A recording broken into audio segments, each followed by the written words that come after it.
In 228 BC, the wild waters of the Adriatic were crashing against the rugged cliffs of what is now Montenegro. Every wave that crashed against the shore echoed in Teuta's ears like a whisper. She fixed her gaze on the Roman ships on the horizon.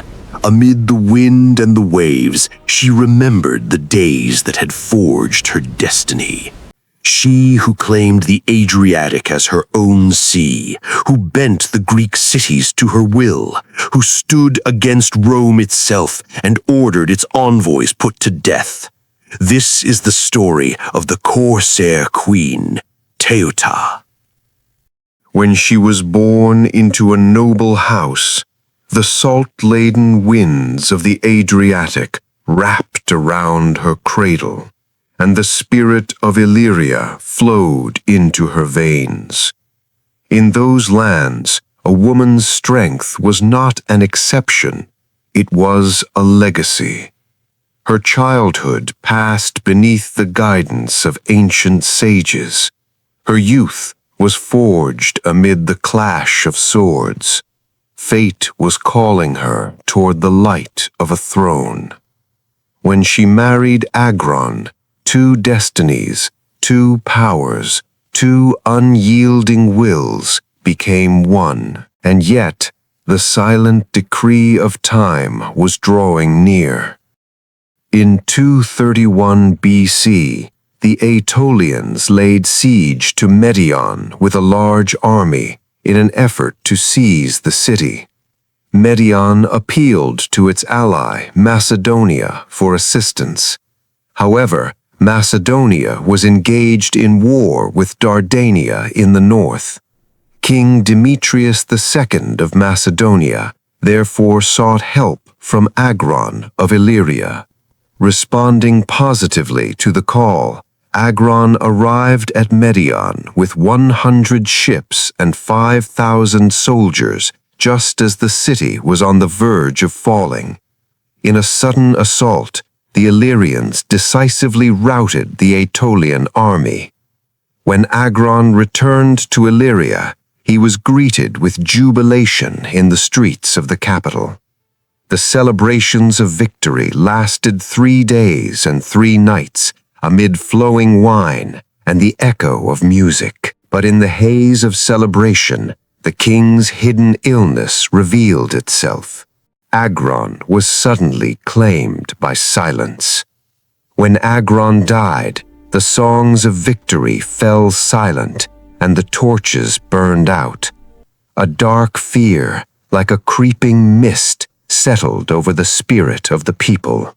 While all wondered what would become of the kingdom, a dark-cloaked figure emerged from the dim corridors of the palace.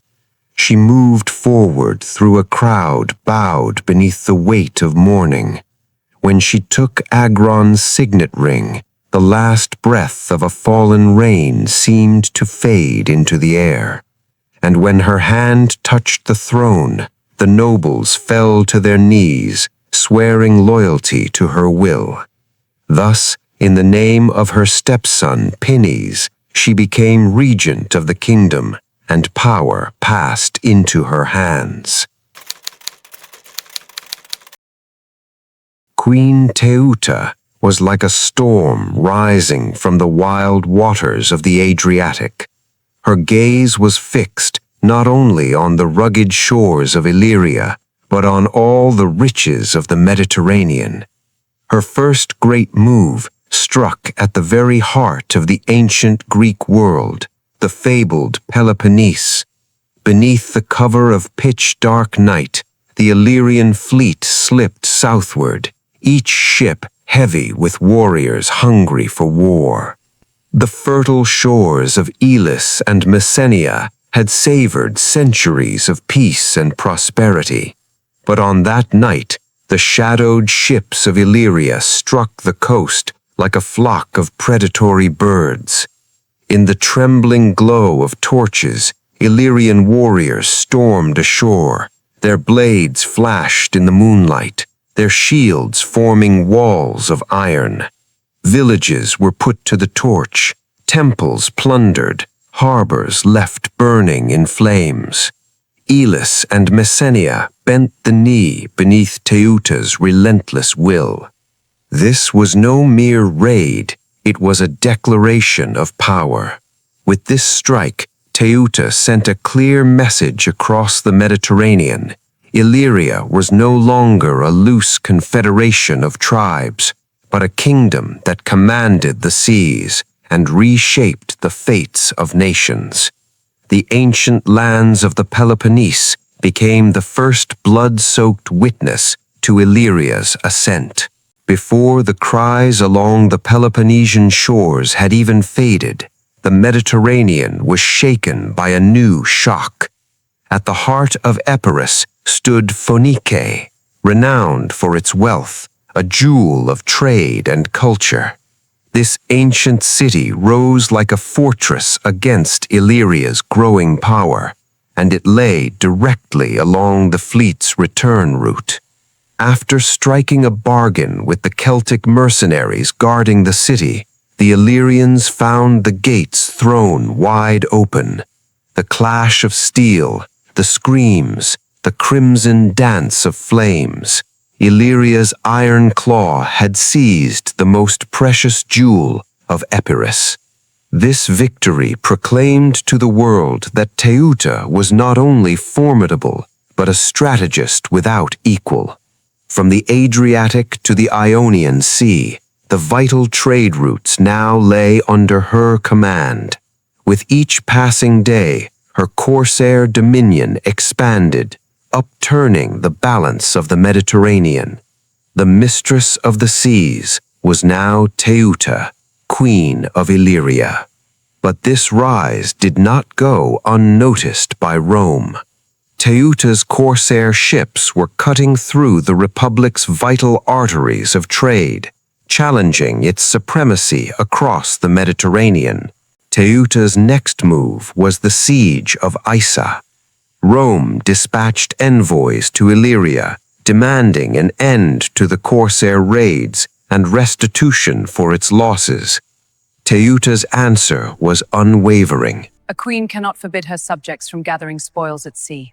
One of the envoys answered with stern resolve, reminding her of the power of Rome. The time of words was ending. The hour of steel was drawing near. On their journey home, the envoys were attacked. Lucius Corulcianus was slain. This bloody act struck at the very honor of Rome. With this decision, Teuta stepped onto a path from which there would be no return, burning every bridge between herself and Rome. In the spring of 229 BC, one of the greatest naval expeditions the ancient world had ever seen was set in motion. With 200 warships and 20,000 legionnaires, Rome sailed toward the shores of Illyria with overwhelming force. Teuta answered this threat by laying siege to Corcyra. Off the island of Paxos, the Illyrian fleet met the combined Greek forces in open battle. Chaining their ships together in a bold and calculated maneuver, the Illyrians shattered the enemy fleet. The Queen of the Seas had proven her brilliance once more.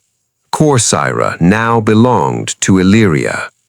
The administration of Corcyra had been entrusted to Demetrius, yet when Rome arrived, Demetrius betrayed Teuta. He surrendered the city and the fleet under his command to the Romans without a fight. This treachery altered the fate of Illyria. The Roman legions, guided by Demetrius, advanced swiftly. Apollonia and Epidamnus fell quickly, and the siege of Isa was lifted. Teuta, queen of the seas, found herself powerless on the lands she once ruled before the Roman army. Leaving her capital behind, she retreated to her final refuge, the fortress of Rhizon. The mighty queen was now trapped on her own shores, gripped by the bitter anguish of betrayal and defeat. In the spring of 228 BC, a peace treaty was signed with Rome. Demetrius, as a reward for his betrayal, gained extensive authority. Illyrian ships were forbidden from sailing armed into the Adriatic. Compensation paid to Rome. A year later, Teuta abdicated the throne.